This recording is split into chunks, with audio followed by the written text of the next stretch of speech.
Hello and welcome to episode 162 of the Thinking LSAT podcast in Los Angeles. I'm Nathan Fox. With me in Vienna, Virginia is Ben Olson. Ben, what's going on? I know you're busy. Yeah, it's been a little crazy morning. I've been working on the Demon for a couple hours, just going through and finding things that people have pointed out to us and trying to make them better. Yeah, and we're doing another development sprint on Friday, and hopefully things are going to be rock solid after that. Yeah, you know, it's kind of weird. When I was working this morning, I had deja vu. Okay. Yeah. So a long time ago, when I was in college, I was doing this exact same thing for my university. I was working on the English 115 class, and it was going online. And it was the first time classes were going online, and it was the first class to go online for the school, as far as I remember. And back then, the two competing browsers were Internet Explorer and, do you remember the other one?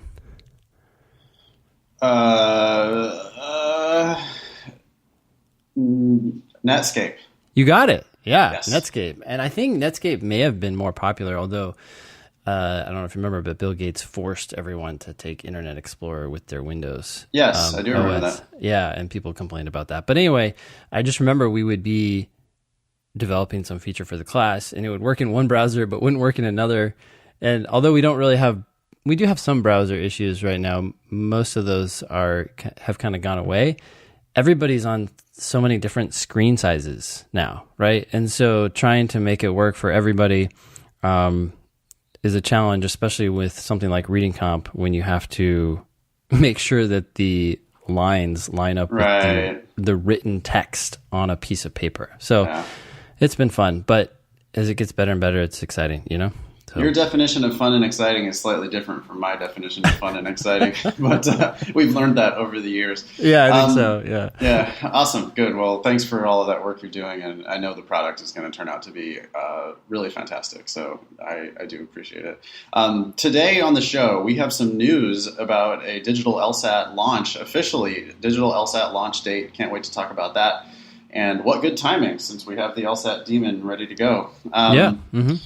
We have a few questions from students, so here they are, rapid fire style. 1, should students follow Khan's advice about marking up RC passages? 2, how is evaluative or descriptive grading dealt with by law schools? 3, how do you ask for a letter of recommendation without getting fired? 4, is Khan confused about sufficient versus necessary assumption questions? That all sound good, Ben? That sounds good. I should point out that I think that's the first time, with Sarah's help, of course, that we've actually thought about the show for more than 2 minutes before we hit record. I know. What's this world coming to? We're actually trying to do our best for people. Actually, no, because we thought about it for about 4 minutes. If we were doing our best, it would be more than 4 minutes. But yeah, or I don't know. Maybe this is our best, right? Maybe this is all we're capable of. This could be the peak. This could be the greatest episode ever. Maybe after this, we'll just drop the mic and just be done with the podcast, done with LSAT, and just walk off into the sunset. That's right. You never know. Never know. You can always end on a high note, as you say. So my question for you, or not users, listeners, is, was that helpful? Does it help with the rest of the show? Let us know. Oh, yeah. Do you like that intro? Yeah. Etc. You can email the show if you would like to get on the agenda. That's help@thinkinglsat.com. If you'd like to be a member of the Thinking LSAT community, you just go to Facebook and join the Thinking LSAT podcast group. We now have 971 members on that group, and we've been, there's a poll active right now about when and where you want our next live class. It's looking like the leader right now is Las Vegas in the second half of March. But the poll just got opened yesterday, so you can jump on there. We'll leave the poll open for a while before we make it. You can, we have a new Facebook page, we have a group, but we didn't have a page, so now we have a page. And if you can do us a favor and just hit the like on that, that would be great. You can search @Thinking LSAT on Facebook if you want to give us a little bit of a boost that way. We're on Twitter, @Thinking LSAT is the show, @InFox is me, @OlsonBenjamin is Ben. You can go to strategyprep.com and foxlsat.com to learn about all of our services, including live classes in DC, LA, San Francisco, and all sorts of online and one-on-one options. If you're interested in the LSAT Demon that we keep talking about, go to lsatdemon.com and check out a free trial. We hope you'll love it. Cool. Chicago, Ben, is coming up October 20 and 21st. Don't know what to say. I'm excited. I'm excited as well. Yeah, this is going to be great. So the weather's going to be perfect, I think, at least for me. I think so. I like it a little cool. Colder than I do. Yeah. Yeah. I'm going to bring my puffy jacket and my long underwear. Did you say puppy? Puffy. Puffy as in like puffy. With an F or with a P? Yeah, Ben, I have a jacket made of puppies. I'm a monster. I always thought you were, man. It's all this liberal jacket. Self-righteousness that you spout on the show. It's a puffy jacket. Okay, good. But it is, the reason why it's puffy is because it's full of puppies. See, I made a jacket out. The puppies are actually inside. Yeah. They're perfectly happy. They're like, they snuggle with me. They're nice. They keep me nice and warm. No, they're my friends. Oh, they're alive. They're alive. Yeah. Yeah. It sounds like. Can you imagine? How about that? That's, boy, some fashion designer out there make a mint. At least in a fashion show, you have a jacket with like 30 pockets, the quilted pockets, and each pocket has a puppy in it. That doesn't sound heavy at all. Okay, so if you're interested in joining us for that class in Chicago, that's October 20th and 21st, and you can sign up for it on thinkinglsat.com. Thinkinglsat.com/Chicago, right? That's /blog/Chicago. Which just go to thinkinglsat.com and look for Chicago, and you'll find it, and you can sign up and join us. And we're going to have a blast, and we're going to review Prep Test 85. Can't wait to do that. It's going to be a good time. We're going to hang out on Friday night. Where are we going? Do we know? I haven't picked. There's so many good choices. I'll post something on Facebook, and we'll have a meetup. Whether or not you sign up for the class, if you just want to come out and join us for a drink on Friday night, that's totally fine too. But we look forward to seeing you in the Windy City. Yeah. By the way, last comment. I think we mentioned this before, but I just couldn't believe how many people came to the last New York class from all over the country. That was surprising. That was really surprising, and I'm hoping that it'll be the same in Chicago. I mean, Chicago is a wonderful place to visit. So it's not too late to, grab an Airbnb and jump on a cheap flight and come join us. Yeah. Yeah. Okay, so let's get into this news. This came out right after we recorded the last episode, so this is actually now about 10 days old news by the time listeners hear this. Mm-hmm. Or actually almost 2 weeks old by the time listeners hear this. But we haven't talked about it, Ben. It says, "Good morning. I have exciting news to share with you today. Below is a release announcing LSAC's schedule for the launch of the Digital LSAT, along with an attachment showing visuals of the test on a tablet screen. The release also outlines our plans to offer the LSAT 9 times in the 2019-2020 testing cycle, up from 6 times this cycle. Please let me know if you have any questions or would like additional comments from LSAC leaders." And that's coming from Wendy Margolis, the Chief Executive Communications and Public Affairs Officer. Also, you might know the name Wendy Margolis because that's what's listed as the author on Amazon of all of their books. Yeah. I don't think she actually wrote the books, but she's listed as the author. She wrote your test, so if you're angry, email her. Yeah. She didn't do either of those. She's the Chief Executive Communications and Public Affairs Officer. It's more like, this is who we want people to send hate mail to. Yeah. She seems delightful. Yep. So here's the actual announcement itself. Headline: LSAC announces Digital LSAT launch schedule. And then it says all this same shit again. Is there anything in here that we really need to talk about? I don't know, but I can see that it's quoting Kelly Testy, our favorite quotable executive in America today. Yeah, I mean, they are doing there are a couple funny things with the transition, right? Maybe we should just read through this. Yeah. All right. Yeah. I'm going. I'm on a roll. Why not? Yeah. Okay. Newtown, Pennsylvania, October 3, 2018. I like the date line that they put in. This isn't. It's because it's a press release. That's fine. Yeah. Okay. The Law School Admission Council, LSAC, today announced the schedule for transitioning the LSAT, the assessment tool used by over 99% of all law school applicants, to a digital format, beginning with the July 2019 LSAT test. Wait, LSAT test? Oh my goodness, they failed their own acronym. Wow. Law school admission test. Okay.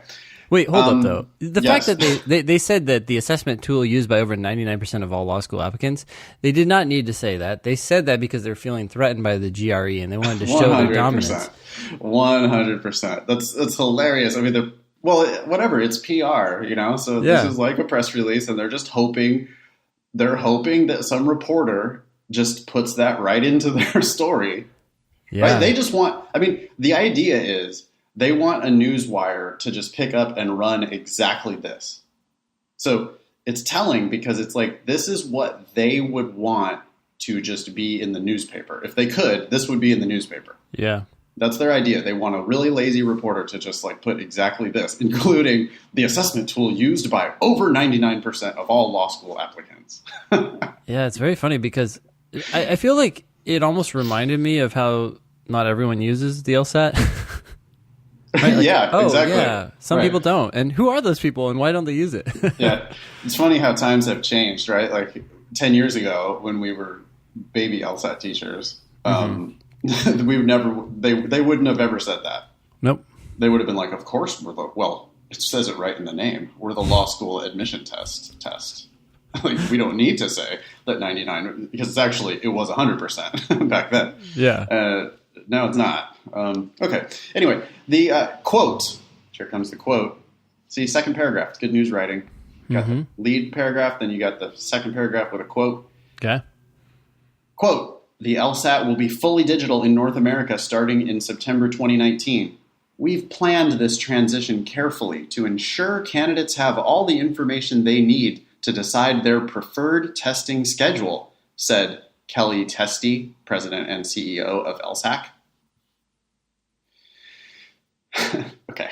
Because law school candidates sure, they did actually, right? I mean, of course they thought it through. They're a bunch of lawyers, so they think everything through a lot. It's funny that they think that this needs to be the lead quote. That is a very boring quote. Yeah. I guess they want it to be boring. They want the transition to be boring, right? They want it to be no big deal. Yeah. They're scared, obviously. That's why they put a very boring, everything's fine quote. It's almost, it says the exact opposite again, right? When they say 99% of all applicants, what they mean is, we're scared of the GRE. When they say we've planned the transition carefully, what they mean is, oh boy, there's probably going to be some kinks to iron out in this whole process. And by the way, when we get later into this press release, it becomes obvious that they know that there are going to be some issues. Yeah. Because otherwise they wouldn't do specifically one of the things that they say they're going to do. This is kind of crazy when it gets down here. Okay, because law school candidates in the current testing year will have anticipated the current paper and pencil test format, LSAC has scheduled the transition to begin with the July 15, 2019 test. And after this year's law school admission cycle is largely completed. Oh, they're so lawyerly. I know. They can't admit that it's completed at that point. They're like, well, it's largely completed because some idiots are still applying to law school at that point and going to schools they shouldn't be going to. But anyway. Yeah. At the July 2019 test, some test takers will be assigned pencil and paper tests, and some will be assigned digital tests, which is a best practice under educational testing standards for moving to a new testing method. According to them. They don't cite a reference for that at all. They just I'm sure they've done some study. It kind of makes sense. They're randomly assigning people one test or the other so they can have a random sampling and see which ones, which test, see if people perform better on one test over the other or based on the format. Yeah, or if there were more issues at one over the other. Mm-hmm. Sure. Yeah. It's interesting, though. People are going to be pissed, right? Someone's going to be assigned the digital and they want the paper, and some people are going to be assigned the paper and want the digital. But hey, you can't have self-selecting groups. Next paragraph. Yeah. Oh, by the way, they're not going to be randomly assigned. Wait, doesn't it say some test takers will be assigned paper and pencil? Yeah, it doesn't say randomly. Okay, I'd assume they would do it randomly, but what let's This hear is a what they good have to say. LSAT lesson, isn't it, Ben? Yeah.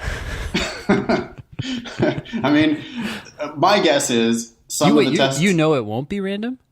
No, I do not know it won't be random, but I mean, my intuition tells me that they probably are just going to roll it out at some test centers. Okay. Because otherwise they're going to do digital and pencil and paper at every test center? There's no way they're doing that. Well, I agree that's challenging. I'm just looking at this sentence. It says, which is a best practice under educational testing standards. If you're going to implement a best practice, then you necessarily have to assume that they're randomly assigning these people. But, you know. I don't give them credit for best practice until they show me their show me your evidence. But anyway, yeah. To ease the transition, LSAC is also offering July test takers a special option. Regardless of format, July test takers will have the opportunity to see their score before they decide whether they wish to cancel it. Oh my gosh. Those who decide to cancel can choose to retake the test again. Wait, retake the test again? So you're going to take it 2 more times? A little edit would have been helpful there. Yep. Retake the test through April 2020, free of charge. Oh my goodness. They are really, there's nothing you can complain about. You know what? The LSAC should start listening to the show so that they could get editing advice. They could learn a lot, I think, from our editing advice. That one right there is I don't know how that made it out the door. I would also just give them the general tip to take the number of paragraphs that they write and divide it by 4 and stick with that many paragraphs. I mean, yeah, absolutely. Yeah, I mean, or just the number of words, right? Yeah. I actually like that they have it divided up into tons of short paragraphs, that newspaper-looking style. I do, I love short paragraphs like that. I like one-sentence paragraphs. Yeah, in news, for sure. Yeah. I wonder if I guess people could do that in their personal statement. I think, if it's a really powerful sentence and you want to emphasize it, bam, that is freaking awesome. Yeah, absolutely. But you know what's going to happen? We started talking about semicolons, and then everybody wrote in sentences with semicolons, and we had to revoke their privileges from everyone. And so now we're going to get all these one-sentence paragraphs, one after another, and you're yelling at me. Stop yelling. Yeah, it's a way to emphasize something without using all caps. Totally. But anyways. Yeah. This is crazy that you're going to be able to look at your score before you cancel. Yep. And if you cancel, you get to take it again. Wait a second. Boy. Everybody should take it in July. There's no reason not to. You know what happened? Yeah. One thing that happened is, July this year was weak. Yeah. Right? There were not that many people taking it in July. They offered it in June. And it was pretty good. And then they offered it again in July, and half as many people took it. Then remember when they reported that the June plus July, and they compared that to previous June? Yeah. And they were look at how many people are taking the test. When they compared 2 tests to 1 test? Yeah. Yeah. So this is, again, they're worried about, I think, their number of July test takers. And so now they've made this huge opportunity to take it in June 2019. LSAC is taking on a lot of financial expenses here. Well, I don't know any other type of expenses, but they're taking on a lot of expenses because they're going to start offering the test, right? They said at the beginning of this email 9 times. Is that right? 10 times? What was it? 9 times. So you're going to have the test offered more times per year, which means, maybe more people will take it throughout the year, but at the same time, you're going to have fewer people at each test center. Yet you have to offer test centers throughout the country. So these test centers are going to probably be, have fewer people. And so then you need to ship the tablets, you need to have the proctors and all that stuff at more places with fewer students. Seems less efficient. Are you worried about their financial stability? No, I just don't understand why they don't offload this to a test center. No, yeah, right. I mean, well, it gets into it here later. Oh, okay. she's gonna explain why. It's laughable, but she's going to explain why. Okay, so everybody should take it. I'm sure we'll say this 100 more times on the show, but everybody should take the test. If you're still applying at the time, you should definitely be taking the test in July of 2019 because you're going to be able to look at your score, decide whether you want to cancel, and then if you do, you get a free retake. It's like it's just a free shot. Yep. No risk. Yep. Monetarily free and score free. Just like you get a free shot at it. Yep. That's ridiculous. Like if you're applying for 2020, if you're applying for 2020, you must take the test in July of 2019. Like you're an idiot if you don't. Yep. Okay. The structure of the test sections and test questions will not be any different than the pencil. Different from. God damn it. This is fucking law school. What? Yeah. Wait, this is a quote from the president of LSAC. Yep. Well, I guess it's realistic because people don't speak, in proper English. You can always clean up what you said. Yeah, what the fuck? Really? The structure of the test sections and test questions will not be any different than the pencil and paper LSAT, and we'll be providing free online tutorials, so we don't think test takers will have any problems moving to the digital version, Testy said. In our field tests, candidates found the digital LSAT easy to use. That said, we wanted to provide additional options for those who register for our July transitional test. Yeah, well, hey, they're being very generous. Yep. Okay, so that is, for listeners, in case you don't know, the digital test, it is going to be exactly the same as the pencil and paper test. The questions aren't changing. Nothing is changing about the substance of the test. So you can still study all the old pencil and paper tests. You can certainly still study pencil and paper in pencil and paper if you want. Don't think that you have to immediately switch to digital studying. But if you want to, you just go to lsatdemon.com because we were ready for this. Yep. And boy, they really are. You know what? I got to give them props, actually. Like, if you're stressed out at all about this transition, just sign up for the July test. Try it out. Take it digital. Although you may not. Oh, that's right. They might assign you pencil and paper. Randomly or not. Yeah, randomly or not. Well, whatever. So what? If you take it pencil and paper, you take it pencil and paper. One more test. It's definitely not harder to take it pencil and paper. And it's also not harder to take it digital, right, Ben? Yeah. Okay. Yeah, I took it twice. So. Yeah, you did the digital trials, and they were totally. It was like it was surprisingly easy, right? It was surprisingly easy, and I liked it because I didn't have to take time bubbling in my answers. I liked it. I made the screen inverted, right? So it was a dark screen with light text as opposed to a white screen with dark text. And it was a lot easier to read. So wow. Okay. Cool. You can do all that. Yeah. Nice. The launch of the digital LSAT represents the culmination of several years of work. Quote, "We were not satisfied with the current electronic testing formats available," said Testy. "We wanted higher security and a better user experience." So that's why they're not using... So those are her two premises. She wanted higher security. I can't argue with that because I have no idea what the current security is at those testing centers. But a better user experience, that's bogus. Yeah. Oh, we wanted proctors that would eat pistachios in the front of the room because that's good for the users. And we're going to ship a bunch of tablets all over the country and ship them back, and yeah, that makes a lot of sense. Yeah, there's no way it's a better user experience. Anyway, whatever. Let it go. The new digital LSAT will be delivered on tablet device. On tablet device. Loaded. Okay. On a tablet device. Or on tablet devices. Yep. But not delivered on tablet device. What? How do they not... They sent this... Okay, this came from Wendy Margolis, and it was sent to, every LSAT teacher in the world. Yep. And then we sent it out to all of our students, and they just fired it out there with several editing issues. Yeah. All right. The new, I mean, like, I guess we shouldn't nitpick them about, like, whatever, they're getting the news out there.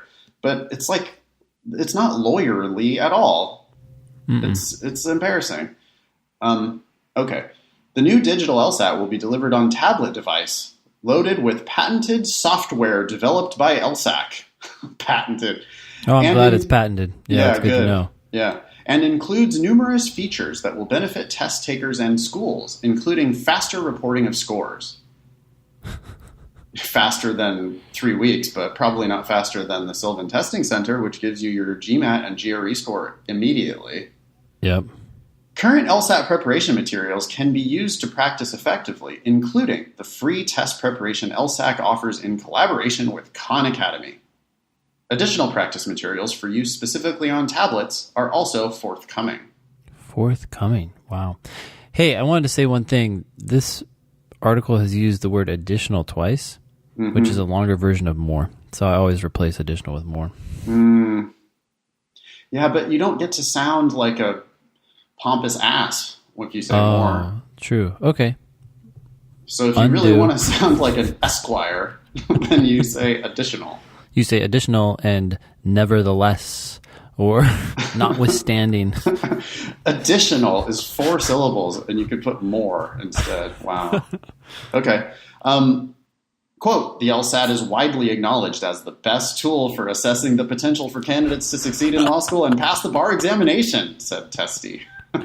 Said Testy, comma, protesting too much.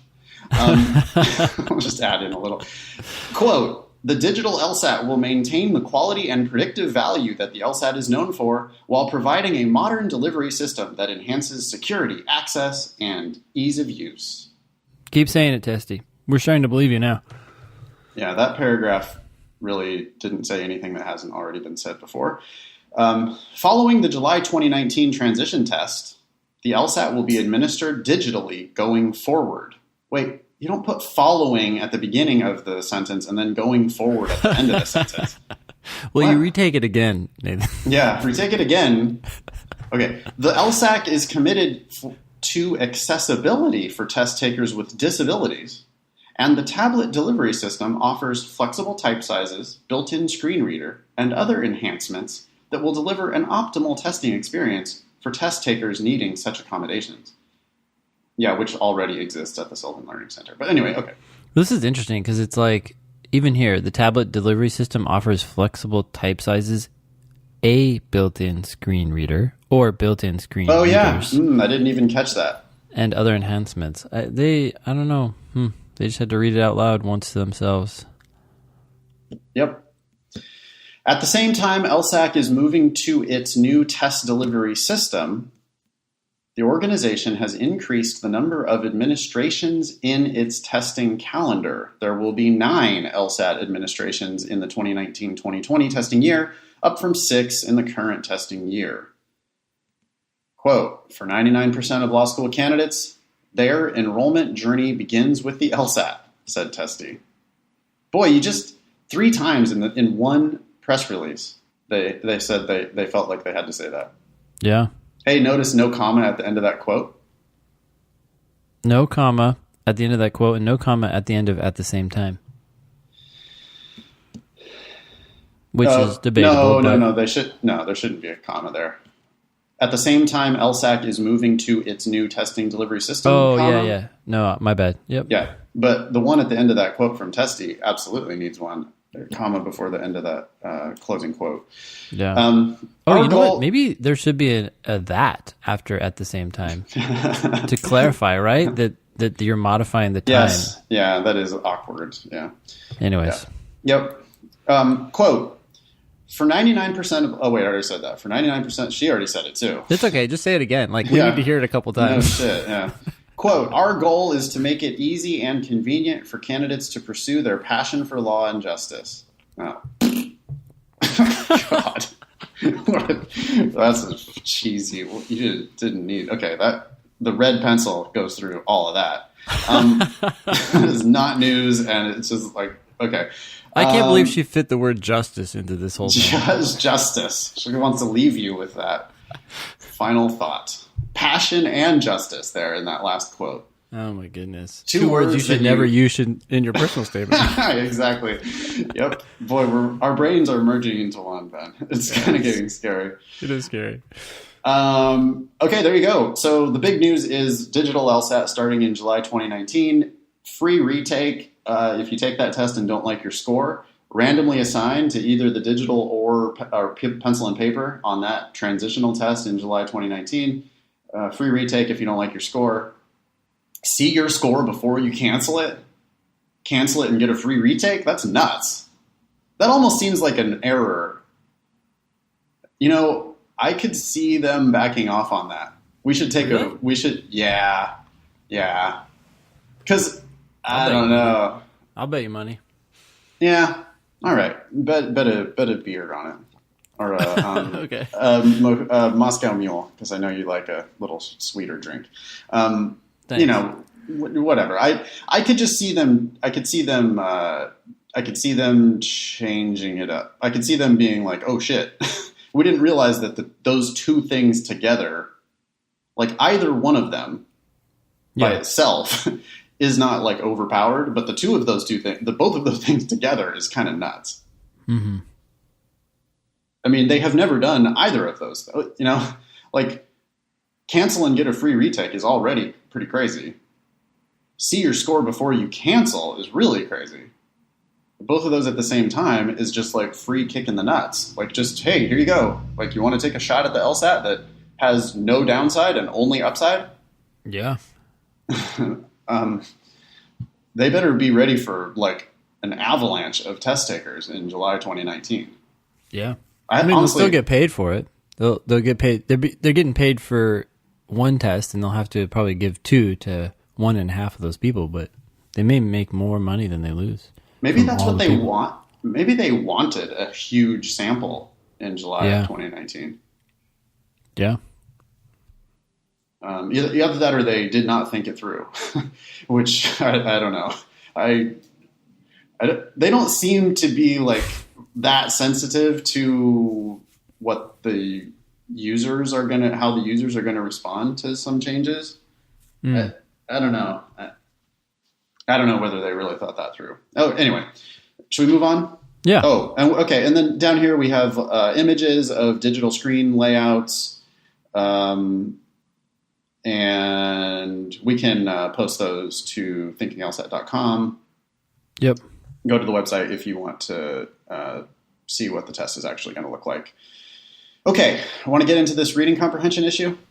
Yeah, so yesterday when I was doing some tutoring, someone pointed out to me that they did a practice test on Khan Academy's LSAT course, and when the person was, or whoever was explaining the reading comp passage started explaining it, they ended up marking it up rather significantly. All these little words, transition words such as however and so on, and I was a little surprised. I said, oh, so they're advocating that you just mark it up all over the place. And she said, yeah. And I said, well, keep in mind there's only 15 to 18 sentences in each of these passages.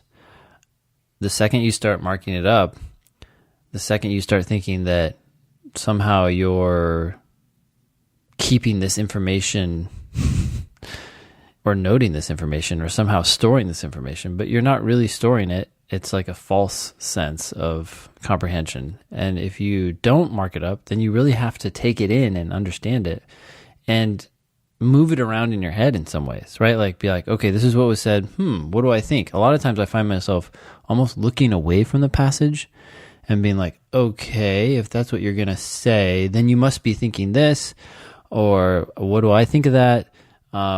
That shows real engagement, whereas marking up to me can reflect engagement for some people, but for a lot of people, it's just an excuse to feel like they've taken note of what has been said. This is actually pretty bonkers when you look at these. So we have here, so I think... We're going to have to put these images on the... Yeah, we will. And so the first image shows you an example of what Khan lets you do, which in Khan, it's a digital platform. You can highlight text. That's all you can do, I think. Yep. Is that what this first image means? That Khan lets you highlight? Okay, Yep. And then there's the tip video, the Khan tip video. Yeah. And it's like pencil and paper what it would have you do. Yeah, which is confusing. So that right there is already like a little glitch in the matrix. But then the markup that Khan is suggesting that you do, if I saw someone doing this, I would be like, why are you drawing all over your fucking thing? What are you doing? Like, if you did all this shit, you better score perfect on this thing. Mm-hmm. And I've never seen anyone do all this shit and score perfect on reading comp. Yeah. So this to me feels like dogma. This looks a lot like the terrible Power Score reading comprehension lesson that I had to give 11 years ago when I was starting my career as a Power Score teacher. Yeah. It was like, hey, look at this ridiculously over marked up passage because I want to talk to you about markup. Like, why? Like, oh, markup, that's a thing you should do. Well, really? Yeah, look, here's what it looks like. And it's like, oh, it looks like a kindergartner scribbled all over the page. Mm-hmm. We have the first two words are circled because it's in a quotation. It's already in quotations. Why? What? Why do you need to circle it and then draw an arrow over it and then underline another word? Anyway, it's got 3 different types of underlining. It's got like single underline, double underline. It's got a squiggly underline. It's got 2 words circled and a thing with an arrow. And that's all in the first 7 lines. Yeah, and one of the words that is circled, which presumably should be something significant and important, is the word however. Well, Ben, you really need to look out for transition words. Oh, yes, because they tell me so much about what has been said here. Okay, the question that we said we were going to answer is, should you follow Khan's diagramming advice on the reading comprehension? No. No. Or it's unanimous. Disregard. All that bullshit. Boy, that was easy. Next one? Yeah, well, do we want to say anything about these energy points? Oh, what is energy points? I don't know. If anyone could tell us, we'd love to know. Wait, what is it? Oh, I remember. So when I clicked through Khan, it's gamification, Ben. That's what it is. It's gamification. So when you do a certain number of questions or whatever, then you get energy points and you can spend those energy points on whatever. You unlock the next level of whatever. It's like, it's just like, if you just try, whatever. I mean, that would definitely work on like 3rd graders. Mm-hmm. I just don't know that like lawyers need, if you need that type of motivation, maybe law's not like your thing. Speaking of these energy points, in the Demon, we keep track of the difficulty level and the accuracy rate. And several people have emailed me that they have specific goals. They look at the accuracy rate and they look at the difficulty level, and they're trying to get their accuracy rate up, because as the accuracy rate goes up, then the difficulty level goes up too. It compensates. And we also keep track of total time spent. Yep. Those are reasonable things to keep track of. Yeah. How much time have I been studying? What's my accuracy rate? Is my difficulty going up? Those things are definitely useful. Yeah. The whole gamification, the way Khan did it with energy points, it didn't appeal to me. But yeah. Okay, next one. Yeah. Hi, Ben and Nathan. I'm coming up on the final year of my PhD at Harvard in a social science field, and I'm considering applying to law school after completion. Here are my reasons. 1, I'm feeling a bit burned out in my field. 2, tenure-track professorships are fiercely competitive. 3, I spend much of my leisure time learning about the law.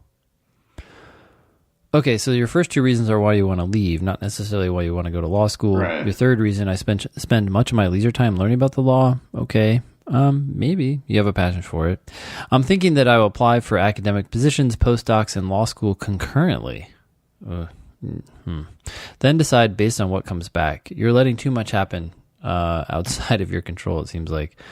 I'm grateful to have options. One of the law programs that I've been really excited about is Northeastern's. They have a gradeless co-op style education that emphasizes work experience and classroom camaraderie. Maybe it's too free-spirited, but after so many years in education, I'm excited to try something new. I wouldn't go to law school because you like the sound of what they're going to be doing in law school. Ultimately, I'm not sure what type of law I'm interested in pursuing, but I'm not interested in paying for law school. Well, that's good. The reason I'm saying don't go to law school because you're excited about what they're going to be doing in law school is that that's only 3 years of your career. You go to law school to practice law, so you need to figure out whether you want to do that, and then you endure through law school or hopefully enjoy it. Yeah. Do you want to be a practicing lawyer? Yes or no? Yep. If yes, then let's talk about law school. Or, no, yeah. then no. Yeah. I mean, I guess it's possible that you could want to be a law professor, but that's really rare. Okay, here are my statistics. I have 2 bachelor's degrees with a 3.95, a master's from Harvard, and will soon have a PhD with a cumulative GPA or graduate school GPA of 3.9. I recently took my first practice test and scored 162. I will be 27 years old at graduation. Okay, so law professors are rare, but this does potentially sound like a law professor type. I hope he or she, anonymous, is looking at Harvard, Stanford, Yale law schools because that's where law professors come from. Yeah. But if that's what we're talking about, then yeah, I mean that make a little bit more sense to be concurrently applying for academic positions and postdocs and law school, right? It's like, oh, I want to be a professor. I just want to get a job. I have all these awesome credentials already. Yeah. I'm a viable candidate for law school professorship. Yeah. All right. So now we get into some questions. Yeah. Does law school post PhD sound like a bad idea? It does sound like a lot of schooling, but you always got to make a decision based on where you want to end up now. What you've done already is a sunk cost. So I would just look forward. That and professors are professional academics. Yep. So a PhD and a JD, I mean, that's very common for professors. Yeah. Next question. Will a PhD help or hurt me in the admissions process? How likely is it to help in terms of scholarship money and or stipend? I don't think PhDs are very common, and it shows that you're good at school. And law schools are interested in hiring or accepting, in a way, people who are good at what they're about to do, and that is become a full-time student. So to me, it seems like you're serious about academics. You've succeeded there before. They will expect you to succeed at their school. So yeah. I think it would help you. It can only help in terms of admissions, for sure. I'm not sure about scholarship money and stipend. I get the sense that they're paying for numbers more than they're paying for PhDs. Yes. Next question. How old is too old to begin law school? No, you're fine. You're 27. Not even close. Yeah. Wait a decade and you're not even close. Yeah. People live for forever now. You're going to have a long academic or lawyering career. You're not even close to too old. What do you think of schools like Northeastern that offer co-op experiential learning programs? Additionally, what are your thoughts on evaluative grading in law school as opposed to alphabetic or numeric grading? We got the teaser wrong. I did it too fast. I thought it was about evaluative grading if you're applying for law school, in which case the LSAC then converts your evaluative grades based on like your, whatever. They have a complicated system and you can just go to their website and find out more about it. But they translate your evaluative grades into a GPA. I guess the question here is about hiring. Yeah, that's really what it's about. How are these grades going to look when you're looking for a job? Well, I think we have to answer that two different ways. I think I have no idea for professorships. I just don't know that a lot of professors come out of Northeastern Law School. Yeah, so that's the real issue, not the grading style. Well, and then I guess it's the same thing when you're talking about lawyer jobs, right? Yeah. It's like, well, what's their job placement look like? That tells you all you need to know. Yep. If Northeastern, I mean, I don't care about evaluative grading. I care about what kind of jobs people end up with after they go to Northeastern. And that's a matter of public record. Yep. If you're specifically interested in being a professor, I would like have a frank conversation with Northeastern about that. And I would say, can I speak with alumni of Northeastern Law who are now professors? Yeah. And if they can't hook you up, then they can't hook you up. I mean, I guess this is assuming that the anonymous wants to become a professor, but it sounds like it, right? Academic positions. Yeah.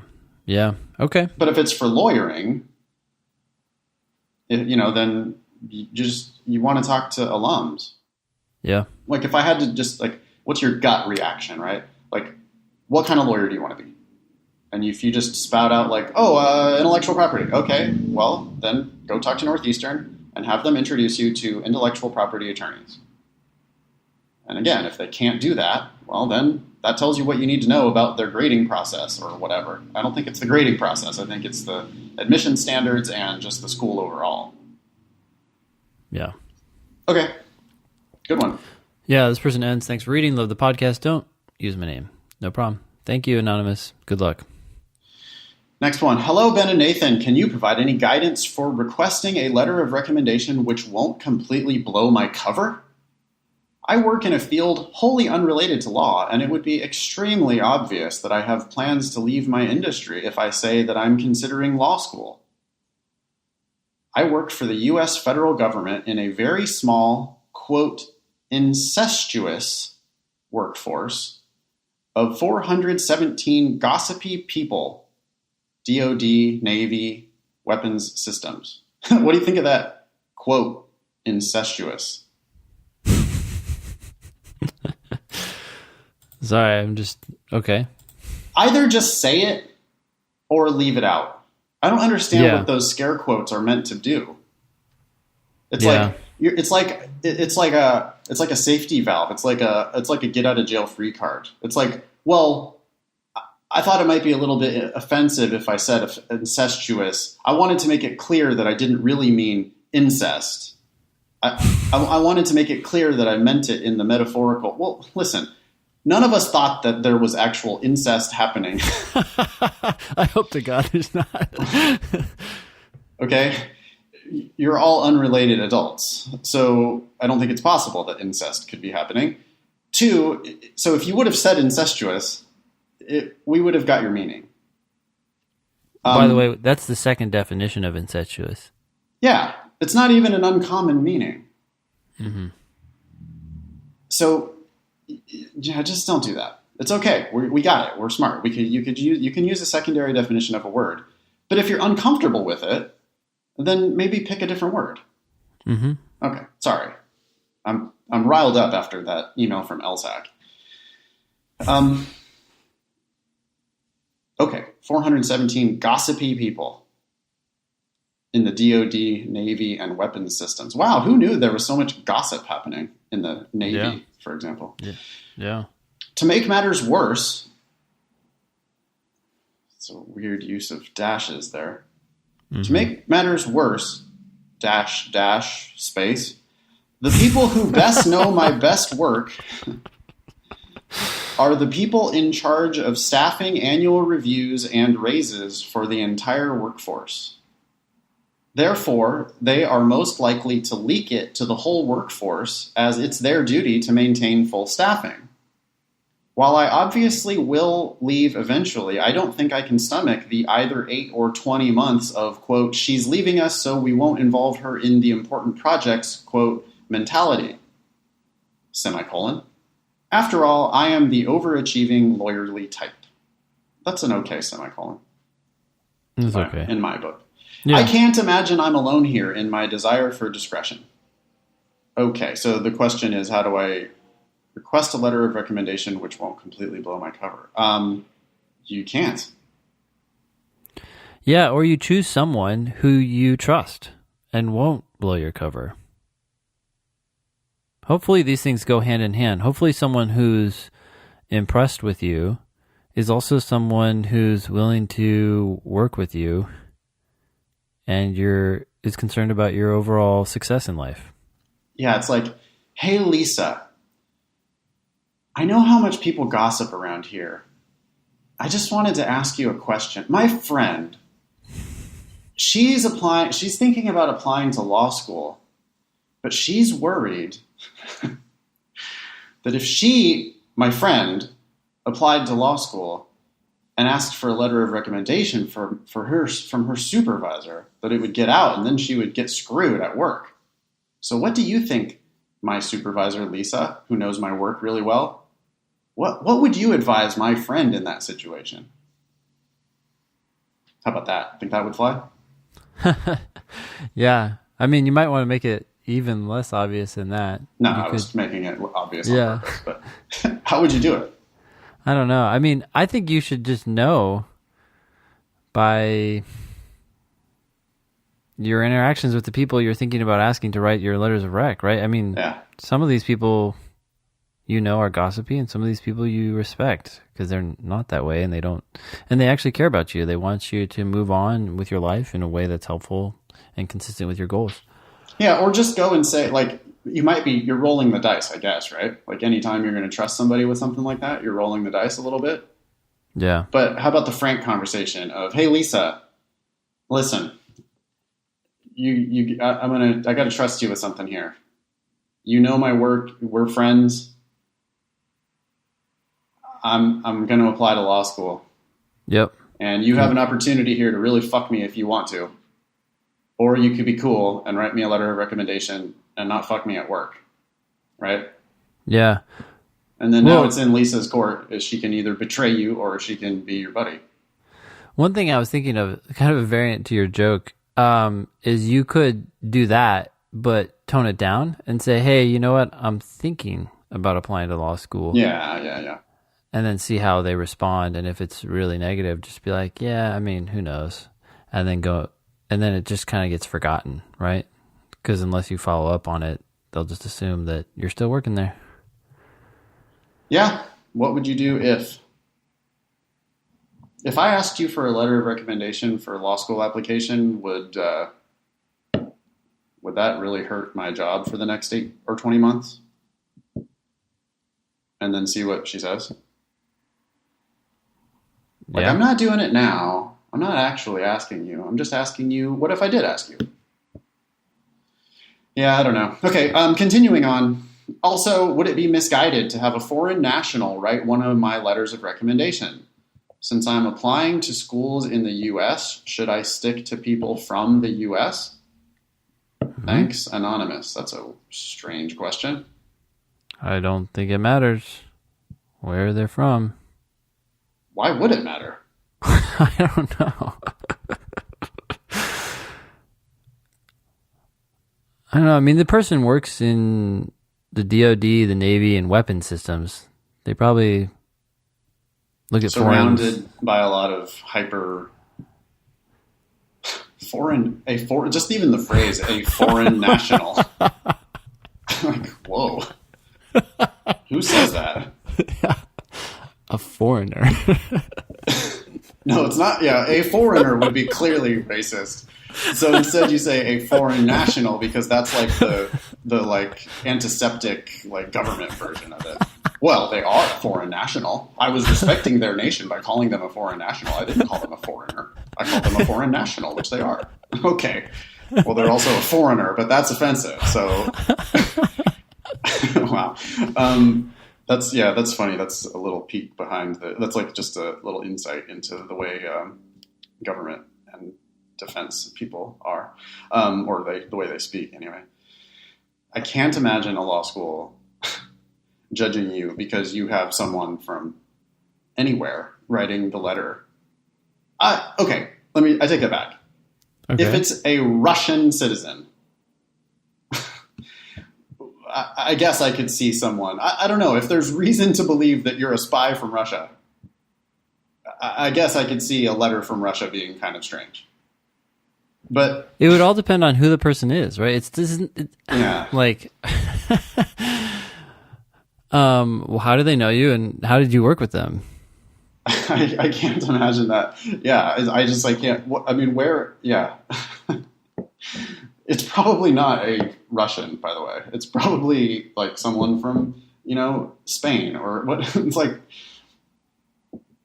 yeah, okay. So that doesn't matter. I wish I could give better advice about how to be a spy at your own job, but I don't know. You're the one that knows your workplace, and you're the one that knows your coworkers and your supervisors. So you're going to have to find somebody you trust, or you're going to have to get a letter from outside of that circle. But that's going to be tough if that's your job. Yeah. Yeah. And I don't know, you might just have to suck it up and just get screwed at work for the next 8 or 20 months. Or you might have to just leave your job and do something else for a while. Yeah. Take a little break before law school. Okay. Next one?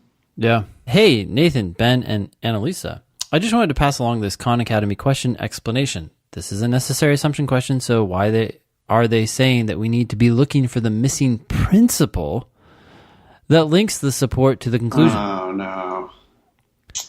Wouldn't that describe the target answer for a sufficient assumption? Question. Necessary assumption just requires an answer that, if made false, would cause the argument to fail. I worry that with their, quote, explanation. Now, quotes there is actually pretty good. Yeah, because now you're throwing shade, right? So that's now you're like shitting on it with those scare quotes. Yeah. With their so-called explanation. Yeah, that's a good one. Okay. Good use of scare quotes. Yeah, I worry that with their, quote, explanation, they are actually making folks more confused. Yep. Love the show. I especially love the new format with the Supreme Gatekeepers. Y'all are keeping it interesting. Best, Katie. Yes, Katie, you are very insightful. And this question in particular is a little bit challenging. The question the prompt reads, which one of the following is an assumption on which the argument depends?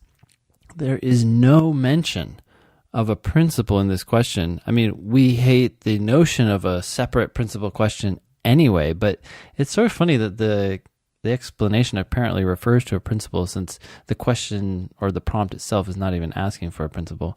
But I don't know why they need to like add in that level of complexity, one more time. But anyways, the correct answer in this question says, this answer provides the missing principle that links the support, in other words, the evidence, to the conclusion. This question is tough.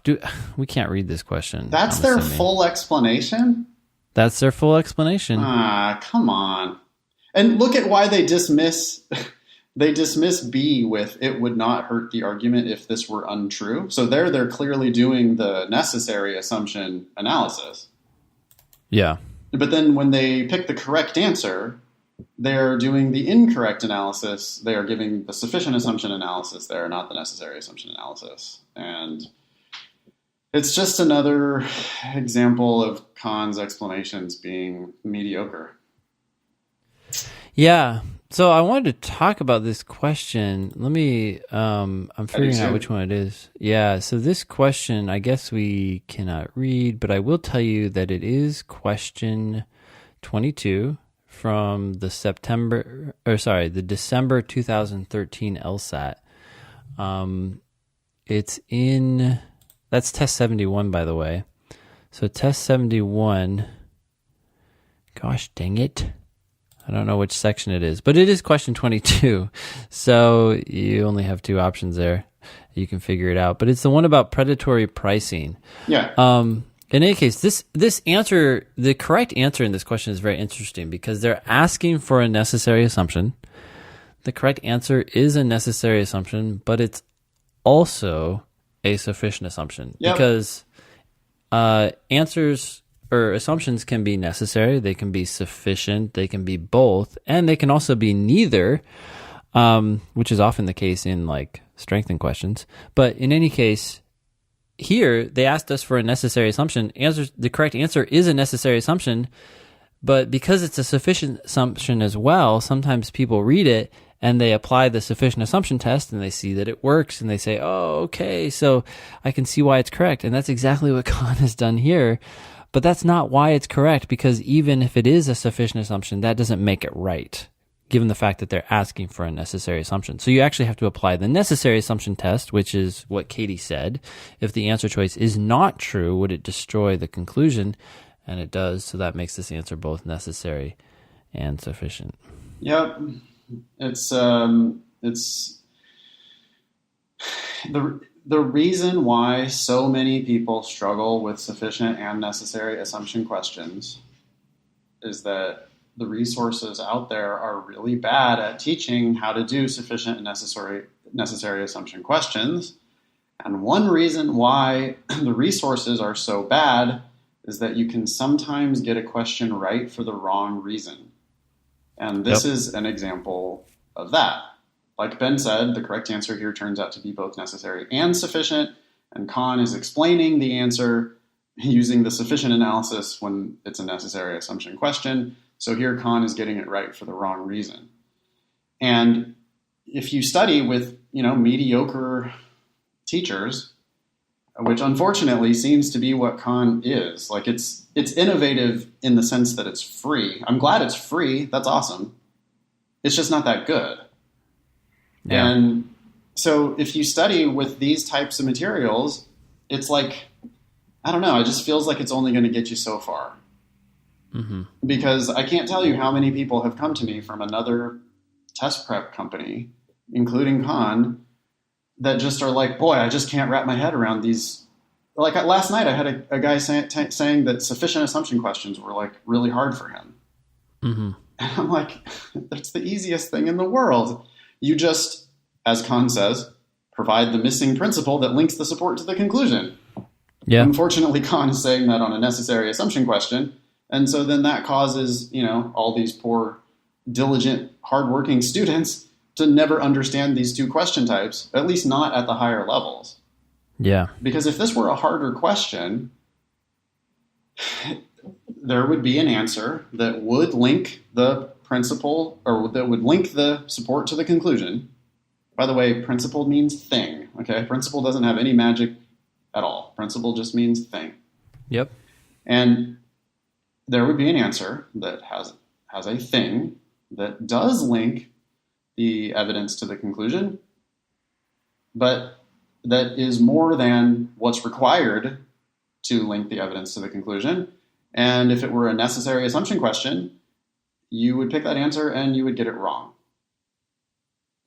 And that happens on harder necessary assumption questions. It also happens on harder sufficient assumption questions where there will be an answer that's necessary but not sufficient. And it's often the most tempting wrong answer. It's the one that people are debating, and they say, I feel like this is an assumption in the argument. And you're like, yeah, it is, but it's not sufficient. There are two types of assumption questions, people. There are sufficient assumption questions, which is asking which one is enough to prove the argument. Which one, if it's true, will make the argument win. That's it. That's all the analysis you need to know. And then there is a necessary assumption question, which is asking you which one must be true or else the argument will fail. Which one, if false, will make the argument lose. And you need to have those two different modes of analysis on board, or else you are not going to reach the 170s. Yeah. Like it's that is those strategies. I can't tell you how many times I've worked with like a one-on-one tutoring student who was like getting 168s and struggling with logical reasoning. And what's your problem? I just can't get my head around these assumption questions. And I go, okay, like I already know your problem, but what do you mean you're struggling with assumption questions? Are you struggling with necessary assumption questions or sufficient assumption questions? And how about we start with this? Can you tell me the difference between the two? And they can't. Yeah. And then it's like easy money because it's like, I know exactly what your problem is. So, and we might need an hour or two to sort through all that. Yeah. But that's a good use of both of our time and your money. It's interesting. When people first start learning about necessary assumption questions, the fact that the question uses the word necessary, and the fact that we use the word necessary to describe the assumption, for whatever reason, seems to make people think that we're looking for a sufficient assumption. It happens time and time again where I'm like, well, wait, hold on. If you want to apply to law school, what do you need? What do you need to do? What's necessary? And they're like, well, I need to take the LSAT. I need to submit an application. I need to pay, LSAC to have an account. Yeah, all these things are necessary, but notice that none of them by themselves are sufficient. They're not enough to get you into law school.